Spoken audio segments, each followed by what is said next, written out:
Aujourd'hui, on parle des distances en self-défense. Déjà, la distance, c'est ce qui va te sauver. Observation, distance, tu connais. C'est les piliers de Kuma self-défense. En gros, il est là. Si je suis ici, on va dire que je suis en distance de pied. C'est-à-dire que je peux faire un coup de pied, mais je ne peux pas faire un coup de poing. Je peux faire un coup de poing sauté, bien évidemment. On parle de généralité, d'accord? Si je suis ici, je suis à distance de poing. Là, je peux frapper en coup de poing. On appelle ça distance de poing. Si je suis ici, c'est distance de coude ou de genou, d'accord? Et si je suis encore plus près, c'est distance de clinch, de saisie, de projection. Bien sûr que je peux être proche et faire un coup de pied, et que je peux être loin pour faire un coup de poing. Mais globalement, c'est ça. Donc, moi, ce que je vais faire, tiens, recule un petit peu, c'est que je vais toujours essayer d'être à une distance plus loin que le pied. Mais un coup de pied, là, c'est compliqué pour lui. Je peux reculer facilement, d'accord? Ou à distance de pied, c'est encore à peu près acceptable. Parce que là, je monte les mains, je peux faire quelque chose. Ce que je veux pas, ce que vous ne devez pas faire, approche, c'est être ici. Parce qu'ici, il y a la tête, il y a les coudes, il y a les poings, c'est horrible. Qu'est-ce qu'il faut faire? C'est déjà mettre les mains en dessus des coudes.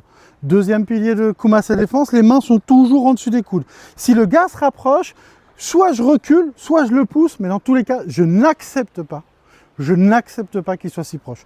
Vas-y, voilà, hop. Oh, tu fais quoi là? Tu m'approches pas. Et boum, j'ai regagné ma distance. Ou alors le gars, c'est un colosse. On imagine, on inverse les proportions. Je suis là, et ben moi, je vais me pousser de lui. Mais dans tous les cas, je reste jamais proche. Les mains sont au-dessus des coudes et quand je le pousse, je ne fais pas l'erreur de pousser et descendre les mains, sinon il va me mettre des droites. Menton, c'est mort pour moi. Je vais le pousser en montant cette épaule pour me protéger, en mettant la main en cover ici. D'accord? Je vais toujours le pousser. Donc, je le pousse, je me mets en défense. Et là, s'il revient, je peux le frapper éventuellement ou m'enfuir.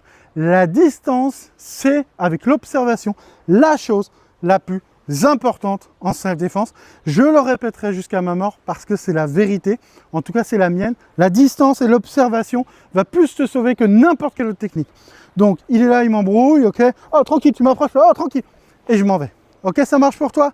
Pense à liker et t'abonner. Dis-moi ce que tu en penses en commentaire. Donne de la force et surtout, va aussi t'abonner au compte de Christian sur les réseaux sociaux. Et plus que tout, comme tu le sais, il faut rester vigilant.